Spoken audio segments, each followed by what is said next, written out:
নমস্কার বন্ধুরা, স্মৃতিরেখাস ক্রিয়েশনে আপনাদের সবাইকে স্বাগত জানাই। আজ আমি আপনাদের সাথে তেলাপিয়া মাছের একটা রেসিপি শেয়ার করব। ভীষণ সহজ রান্না, খেতে কিন্তু বেশ ভালোই লাগে। গরম গরম ভাতের সাথে এই রকম মাছের রেসিপি মন্দ লাগে না। আজ আমি তেলাপিয়া মাছের তেল ঝাল বানাবো।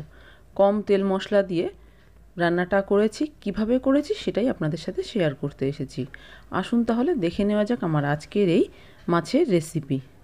এখানে দেখুন 3 পিস তেলাপিয়া মাছ নিয়েছি। মাছটা ভালো করে বেছে ধুয়ে পরিষ্কার করে জল ঝরিয়ে নিয়েছি। এবার এই মাছের মধ্যে দিয়ে দিচ্ছি পরিমাণ মতো হলুদ, আর দিয়ে দেব পরিমাণ মতো লবণ। এবার এই লবণ হলুদ মাছের গায়ে খুব ভালো করে মাখিয়ে নিতে হবে। মাছে দেখুন লবণ হলুদ মাখানো হয়ে গেছে। এইভাবেই 10 থেকে 15 মিনিট রেখে দেব, তারপরে আমি মাছটা রান্না করব। মাছ এইভাবেই থাক, ততক্ষণে আমি মাছের মশলাটা রেডি করি। তার জন্য মিক্সির জারের মধ্যে দিয়ে দিচ্ছি কালো সর্ষে। মাছের পরিমাণ কম, তাই কিন্তু সর্ষের পরিমাণও কম দিচ্ছি। দিয়ে দিলাম হলুদ সর্ষে, দিয়ে দিচ্ছি সামান্য একটু লবণ, কাঁচা লঙ্কা, ঝালটা নিজেদের স্বাদ অনুযায়ী দেবেন। এবার একটা পেস্ট তৈরি করে নেব। দেখুন পেস্ট তৈরি করে নিয়েছি। এবার একটু জলও দিয়ে দিয়েছি পেস্টের মধ্যে, একটু পাতলা করে নিয়েছি। পেস্টটা এইভাবে ব্যবহার করব না, আমি ছেঁকে নেব। সর্ষে বাটা ছেঁকে যদি রান্না করা হয় তাহলে কিন্তু গ্যাস অম্বলের ভয় থাকে না। তবে আপনারা চাইলে এইভাবেও সরাসরি রান্না ব্যবহার করতে পারেন। এইভাবে ছাঁকনির সাহায্যে দেখুন ছেঁকে নিচ্ছি। গ্যাসে একটা কড়াই বসিয়ে কড়াইটা প্রথমে খুব ভালো করে গরম করে নিয়েছি। যে কোনো রান্না করবার আগে কড়াইটা অবশ্যই ভালো করে গরম করে নেবেন।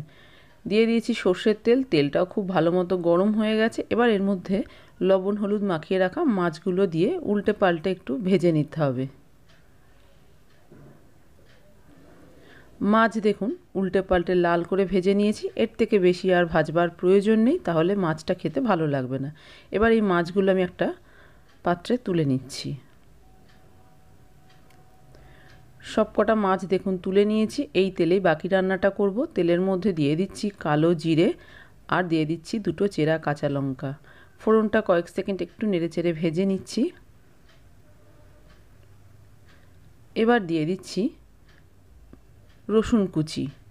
রসুন কুচিটা দিয়ে একটু নেড়েচেড়ে ভেজে নেব, তবে যেন রসুনের টুকরোগুলো লাল হয়ে না যায়, তাহলে কিন্তু তেতো লাগবে খেতে।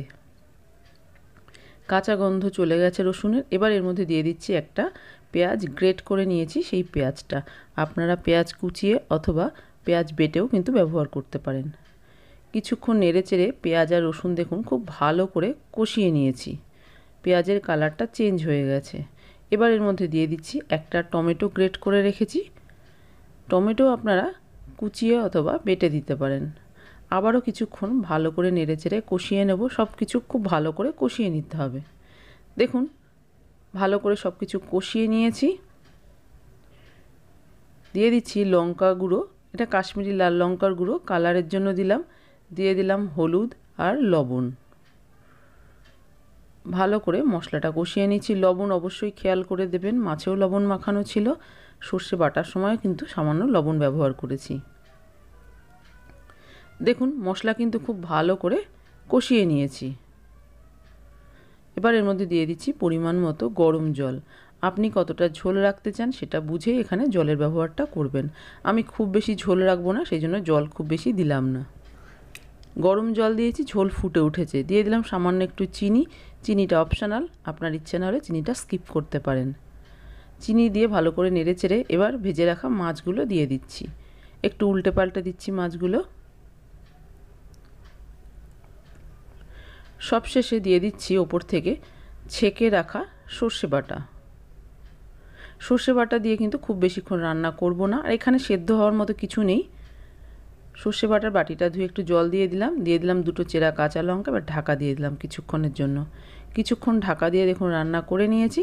এবার ঢাকনাটা খুলে মাছগুলো একটু উল্টে দিচ্ছি, তাহলে মাছের দুদিকেই ঝোলের স্বাদটা ঢুকবে। মাছ এবং ঝোল দুই কিন্তু খেতে বেশ ভালো লাগবে। আবারও কিছুক্ষণের জন্য ঢাকা দিয়ে দিলাম। দেখুন বেশ কিছুক্ষণ রান্না করে নিয়েছি। মাছের তেল ঝাল রান্না করা হয়ে গেছে। সবশেষে দিয়ে দিলাম উপর থেকে একটু কাঁচা তেল। গ্যাসের ফ্লেম অফ করে কিছুক্ষণ এইভাবেই ঢাকা দিয়ে রেখে দেব। তৈরি হয়ে গেছে আমার আজকের রেসিপি তেলাপিয়া মাছের তেল ঝাল।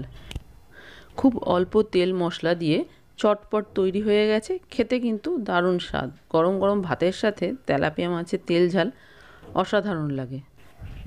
আমার আজকের এই তেলাপিয়া মাছের তেল ঝালের রেসিপি যদি আপনার ভালো লেগে থাকে তাহলে আপনিও বাড়িতে একবার বানিয়ে খেয়ে দেখতে পারেন। আশা করি আপনারও ভীষণ ভালো লাগবে। আর আপনি যদি আমার চ্যানেলের নতুন বন্ধু হয়ে থাকেন তাহলে আপনার কাছে একটাই অনুরোধ, আমার চ্যানেলটা সাবস্ক্রাইব করে আমার পাশে থাকার। আপনারা সবাই খুব ভালো থাকবেন। আপনাদের সাথে আমার আবার দেখা হবে অন্য কোনো নতুন ভিডিওতে নতুন কোনো রেসিপির সাথে।